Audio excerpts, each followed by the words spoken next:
humildad. Permítenos tener los pies sobre la tierra y comprender que a pesar de todo lo que aprendamos, que sepamos, comprendamos, Señor, que la gloria, la honra, el poder y la autoridad pertenece a ti, que desconectado de ti nada podemos hacer. Permítenos que los que no están conectados puedan también conectarse para que todos juntos podamos disfrutar de este conocimiento. En el nombre de Jesús, amén y amén. Le voy a poner el audio. Le voy a colocar el audio para que usted lo escuche. Cuando se escuche, por favor, me sube el dedito y me dice que lo está escuchando. ¿Por qué decides dejar a Alá por Jesús? O sea, ¿qué pasó en ti? Un poco conocer tu testimonio.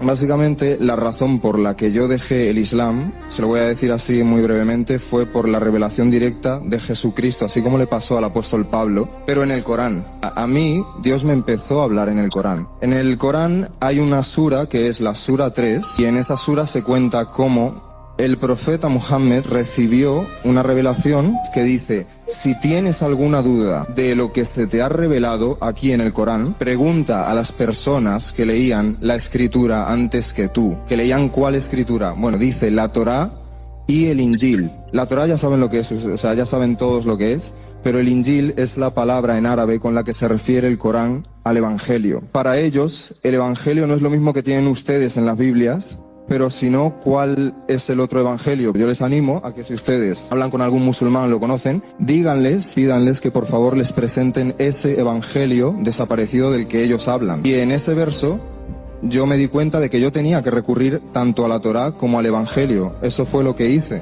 En la Torá encuentro en Éxodo capítulo 3, verso 14, que Dios se le presenta a Moisés en una zarza y Moisés le dice: yo cuando vaya a Egipto, ¿qué voy a decirle a la gente? ¿Quién voy a decir que me envía? Y entonces Dios le responde: diles que yo soy, te envía. Seguí leyendo la Biblia. Esto es un proceso que les estoy resumiendo, pero estos son meses. Cuando yo me encuentro en Juan capítulo 8, versículo 58, que Jesucristo está con los fariseos y están pues básicamente intentando, como siempre, ¿no?, tentarle. Y Jesucristo les dice: de cierto os digo, antes de que Abraham fuese, yo soy. En ese momento esas palabras se clavaron así en mi cabeza. Dije: Jesús está diciendo que Él es Dios. En el siguiente versículo a Jesús lo quieren apedrear. ¿Por qué lo querrían apedrear si Él no dijo nada que supusiera una amenaza al orden establecido en ese momento? Eso fue literalmente lo que a mí me hizo creer que Jesucristo es Dios. Y yo a día de hoy, se lo digo, estoy parado aquí delante de ustedes. Dios, desde ese momento, yo sentí que guió todo mi camino hasta el día de hoy. Yo estoy haciendo cosas que nunca pensé que haría, porque es el Espíritu Santo de Dios quien ahora habita en mí.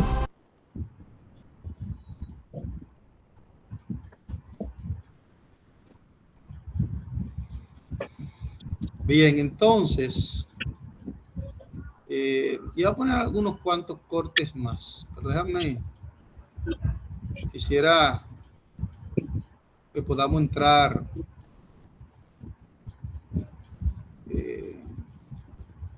que tenemos unas cuantas semanas que no hablamos del tema, entonces quisiera entrar específicamente en unos puntos que nosotros dejamos no claro la última vez, ¿verdad? Del famoso Mohamed, conocido como Mahoma. Entonces, señores, miren, la última vez que nosotros estuvimos por aquí hablando de la historia del Islam, lo que ha abarcado durante tantos años, es importante, es imperativo que nosotros podamos ir tomando la historia y extrapolándola a la época actual, porque de nada sirve nosotros decir lo que pasó allá sin saber cuáles son los efectos hoy en la actualidad, es decir, qué afecta, cuáles son las consecuencias, o vamos a decir de manera objetiva, cuáles serían los beneficios también en ese sentido, ¿verdad? Entonces, nosotros hablamos de que en el 630, básicamente, o vamos a decir en el 622, 8 años antes del 630, ¿verdad? Él comenzó una gira, como se le conoce, y de ahí en adelante los musulmanes comenzaron a marcar un nuevo calendario que hoy se conoce como el calendario árabe, ¿verdad? Como el calendario árabe, que por ejemplo en África, yo quiero que usted sepa que en África uno de los lenguajes más hablados es el árabe. Hay lugares en África que se habla español, ¿verdad? Hay lugares en África que se habla inglés y otras lenguas locales, pero también la mayoría del lenguaje que se habla en África es árabe, porque abarcó, por ejemplo, usted tiene países como Egipto, que es un país africano, ¿verdad? Egipto, y tiene otros que hacen frontera, que están muy colonizados por la lengua árabe, y mayormente ese es el idioma que se maneja en el continente más grande del mundo. Entonces, miren bien, comienza y elaboran un calendario. Ese calendario era para regirse. Recuérdese que los calendarios, el origen de los calendarios eran estratégicos, porque durante muchos años los griegos, los judíos, y de hecho, yéndonos un poquito más atrás, podríamos encontrar algún tipo de calendario, ¿verdad? Que se hicieron como herramienta estratégica de guerra. Luego, más adelante, aparecen los chinos con el calendario chino, aparece el calendario maya y aparecen una serie de calendarios que se fueron agregando.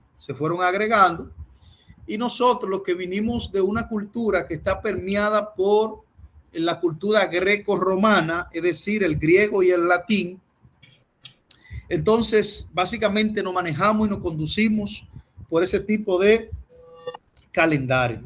Otros, en el caso de China, África y otros, tienen otro tipo de calendario que no es el que nosotros usualmente utilizamos.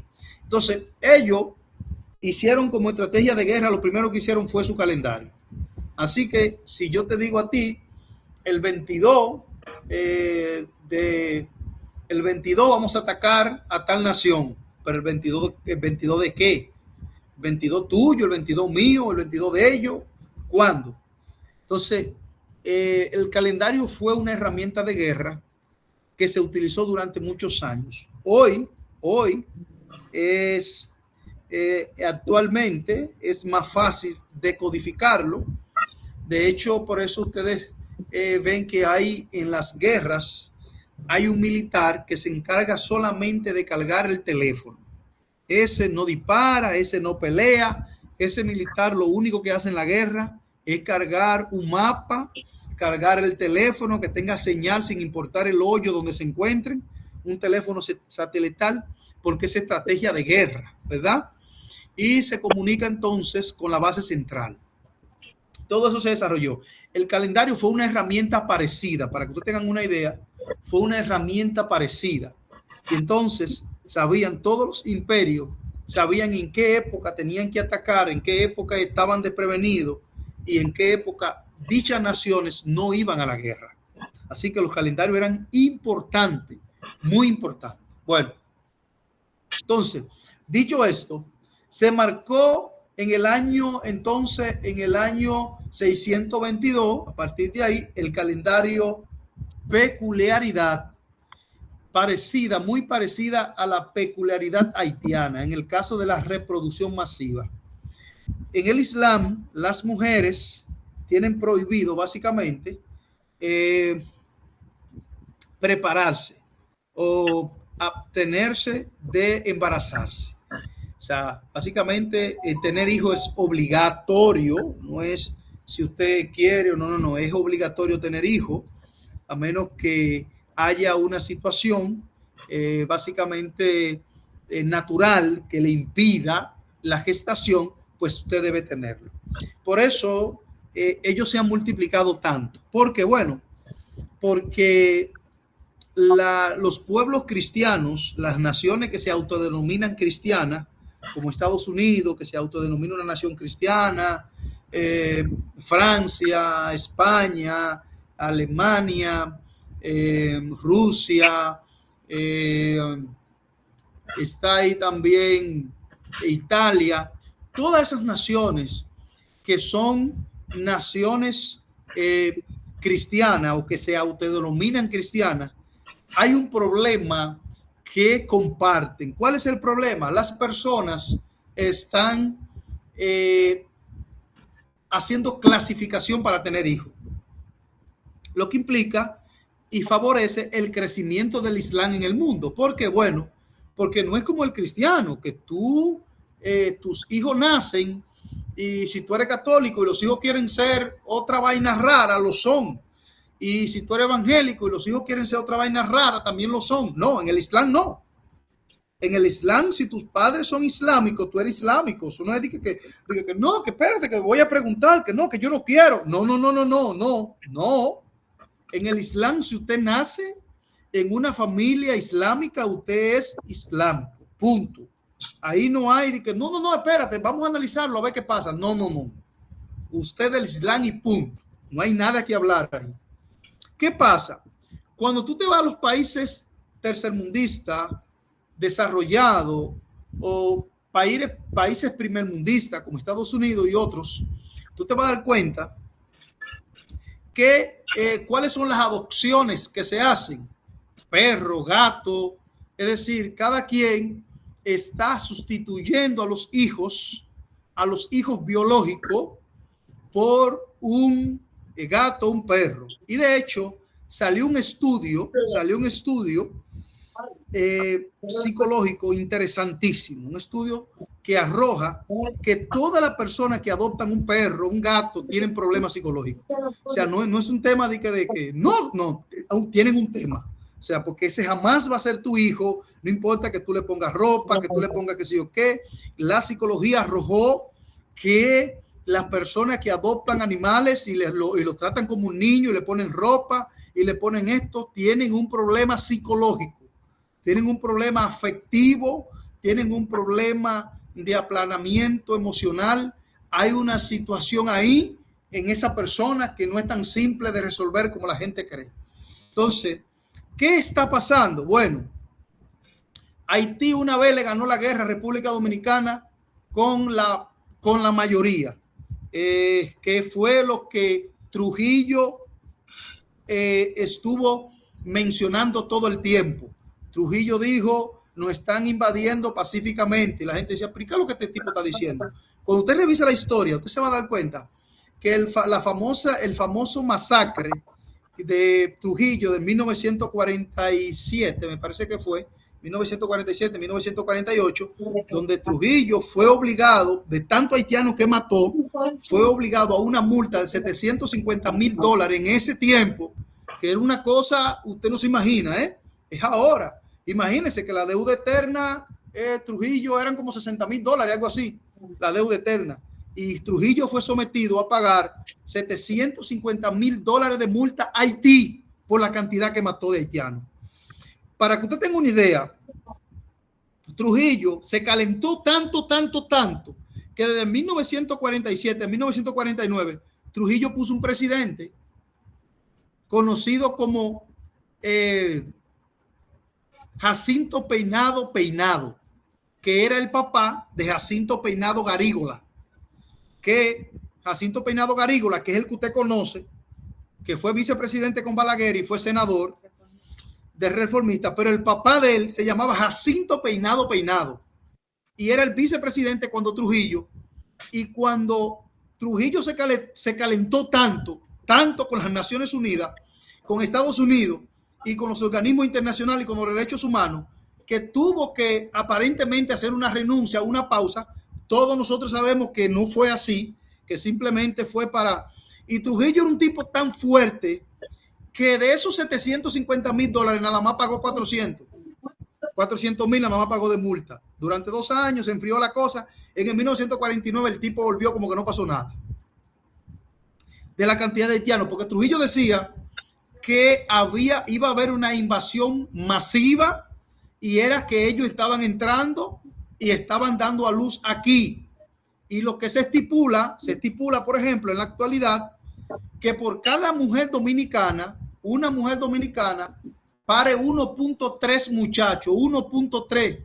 Y por cada haitiana en República Dominicana pare 4.5 muchachos. Entonces, ¿qué pasa? De eso que nos advirtió Trujillo, fue lo mismo que pasó en el 1844. Recuerdan a Pedro Santana, recuerdan a Buenaventura Báez, recuerdan a los 3 padres de la patria, recuerdan el triunvirato, recuerdan la famosa trinitaria, ¿verdad? Entonces, el pueblo que no conoce su historia está condenado a repetirla.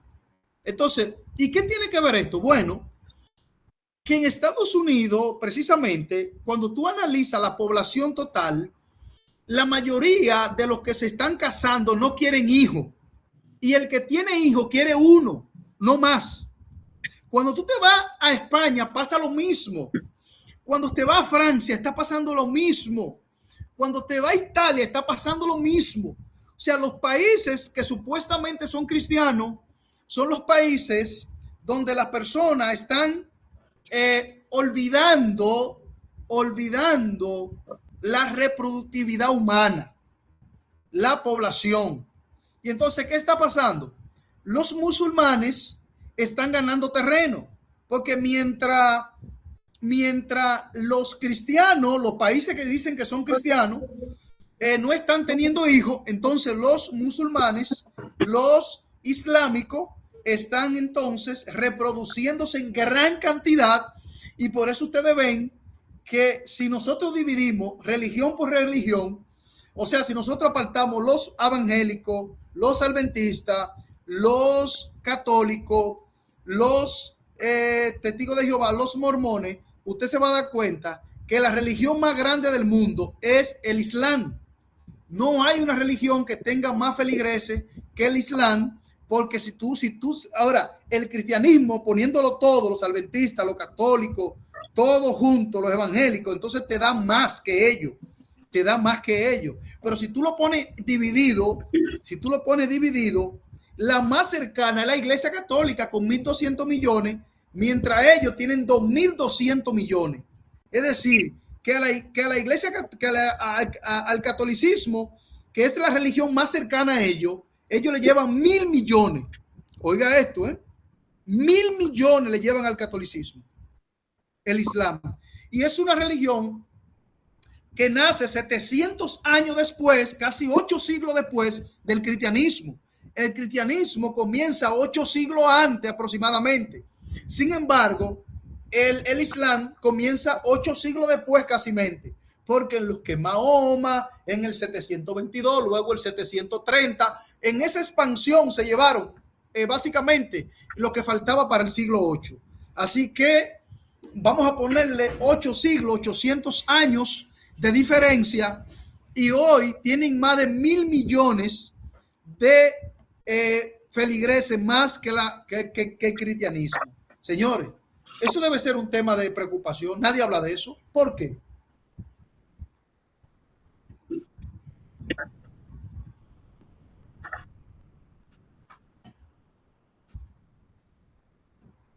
Nadie habla de eso. ¿Por qué nadie habla de eso? ¿Por qué? ¿Es un misterio o es un enigma? Porque el enigma es infranqueable. El misterio es algo que está oculto, pero que se puede descubrir. Entonces, hay un misterio ahí y ellos van a ganar la guerra. Y yo creo, escúchenme este chin, que se lo dije la última semana que estuvimos conectados. Yo creo que lo que va a traer la persecución a gran escala en el mundo de los cristianos va a ser el Islam. Ahora yo entiendo por qué la Biblia dice, y vi un cuerno pequeño. Y ese cuerno pequeño que vi dominó a todos los otros cuernos. Claro, un tipo como Mahoma, que ni siquiera sabía leer, se levanta 700, 800 años después. Y hoy, señores, ustedes saben por qué no tienen 5.000 millones ahora mismo ellos. Porque el Imperio Otomano, que es el imperio más grande de la historia, ¿verdad? Del siglo XVII para acá, o vamos a poner del siglo XIV hacia acá, el imperio más grande que ha tocado la humanidad alguna,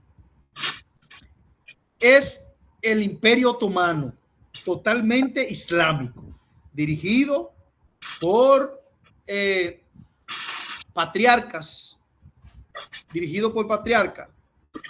y el Imperio Otomano, su nombre nace en honor al primer sultán, que se llamaba Osman, y de ahí viene otomano o la otomanía.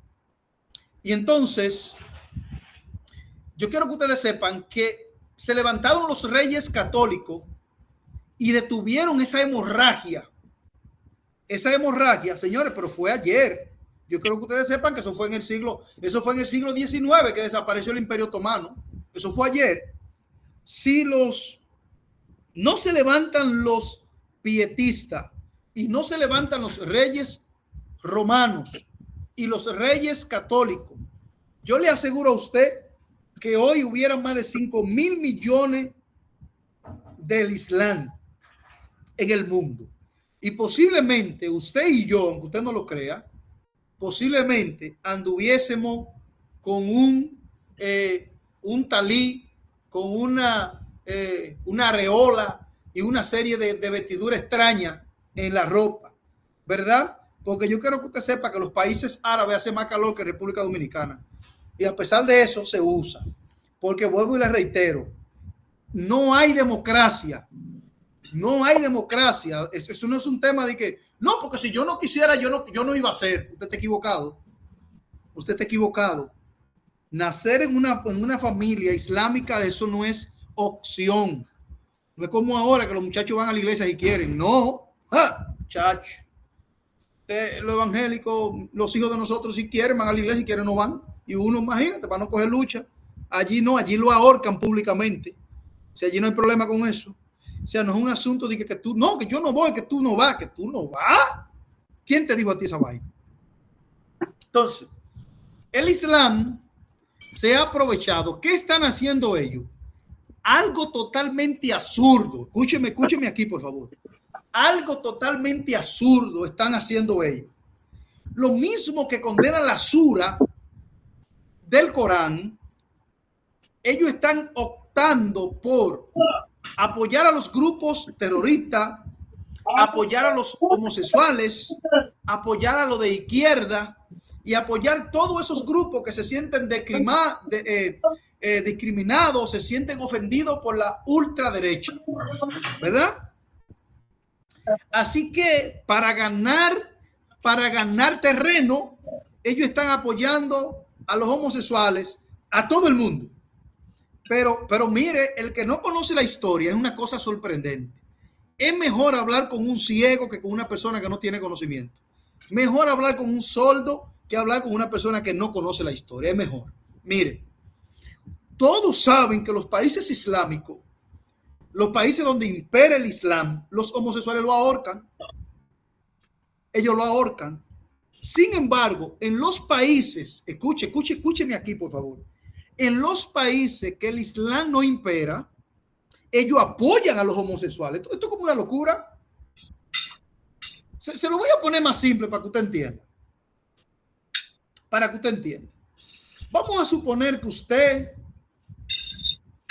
es cristiano y usted como cristiano lleva una vida devota delante de Dios, y entonces usted cuando sale de la iglesia y delante de su familia hace de todo lo contrario a lo que usted dice que es, totalmente opuesto. Entonces, eso precisamente es lo que ellos están haciendo, pero como es estratégico lo que ellos buscan, y su problema, mire, usted nunca va a ver a un islámico asesinando a un budista. Usted nunca va a ver a un islámico asesinando a un chiista. Usted nunca va a ver a un islámico asesinando a otra denominación que no sea cristiana.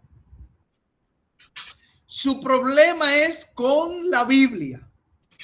Su problema es con Yeshua. Su problema es con el cristianismo. Así que ellos comprendieron que la única forma de ellos seguir ganando terreno es agarrar y estar de acuerdo y apoyar todos los grupos que los cristianos desprecian. No, los cristianos dicen que nosotros no somos de Dios. No. Sí, ustedes Dios lo acepta también. Entonces, pero ellos lo apoyan fuera de su país, fuera de sus regiones islámicas y fuera de sus países que están totalmente islámicos. Por ejemplo, para que usted tenga una idea, ¿usted sabía que Haití es uno de los países de la región donde más mezquita hay? Dígame si a Clarisa lo sabía. Te felicito, Clarisa, por vivir informada. Usted no se ha preguntado, bueno, déjame decirle a Clarisa, como Clarisa es la que sabe. Clarisa, usted no se ha preguntado por qué Haití, un país en desorden, un país en quiebra, un país en crisis, un país políticamente destruido, ¿por qué el Islam está creciendo tan rápido en un país como ese? ¿Usted no se ha preguntado por qué? Ah, sí, usted se lo ha preguntado. Y ha encontrado... Príncipe. Dímelo. Ellos abrazan eso, porque ellos abrazan, usted lo ha dicho muchas veces, ellos abrazan todo lo que no tiene que ver con Dios. Basta que no sea de Dios, ellos abrazan todo. Porque son gente que joden con brujería, santería, toda esa vaina. Y mientras no se hable de la Biblia, está bien para ellos. Exacto. Y mientras no se hable de Yeshua, está bien para ellos. Entonces, pero hay una base más oscura detrás del crecimiento en Haití. Te la explico. En Haití hay un problema de resentimiento. Resentimiento número uno, que Dominicana le pertenece a ellos. Que este país es de ellos. Número uno. Número dos, un resentimiento con ellos mismos. La izquierda en Haití no permite que la derecha gobierne y viceversa. Y entonces este resentimiento, ellos se aprovechan de esa parte resentida y dicen, vamos a conquistar y vamos a eliminar a los infieles. ¿Ve? Cuando crece la población haitiana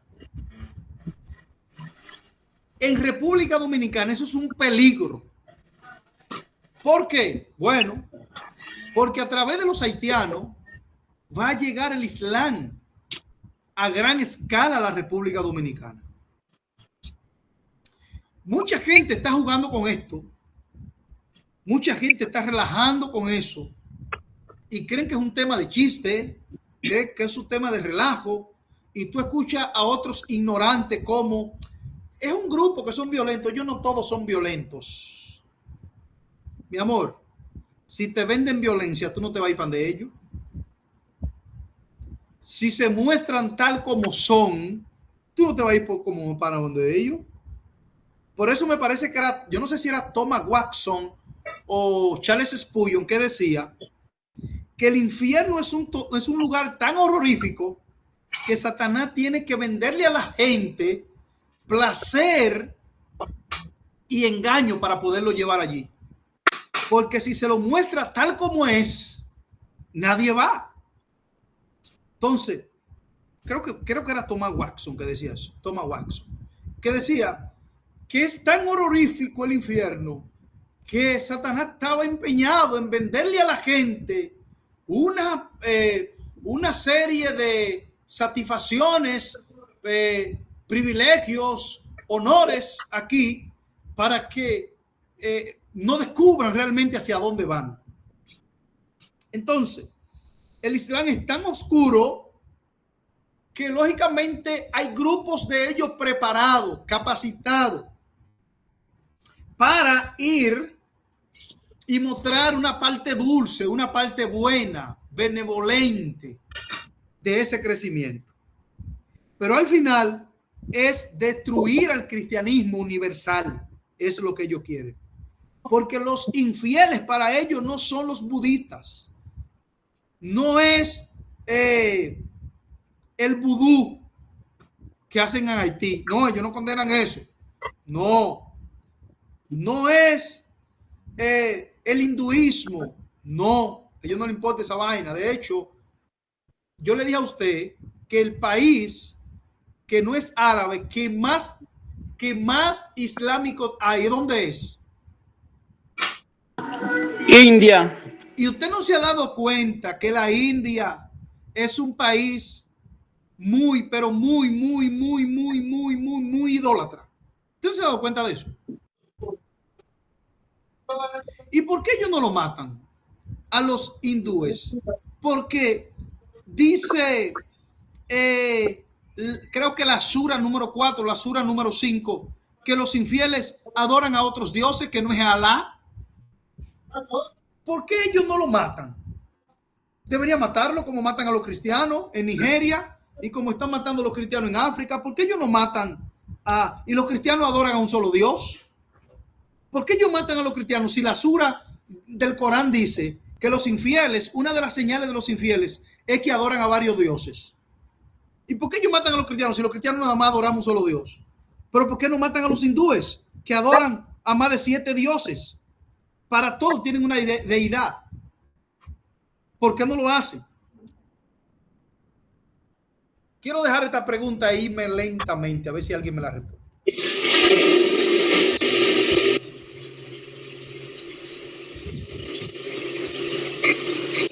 Porque si tu problema es con los infieles, con los que adoran varios dioses, pero los cristianos deberían ser tus aliados, no tus enemigos. ¿Qué pasa?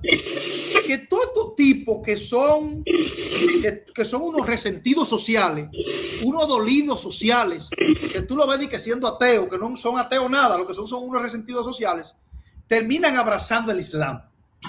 Porque el Islam te promete venganza. Y y todo resentido social lo que busca es venganza.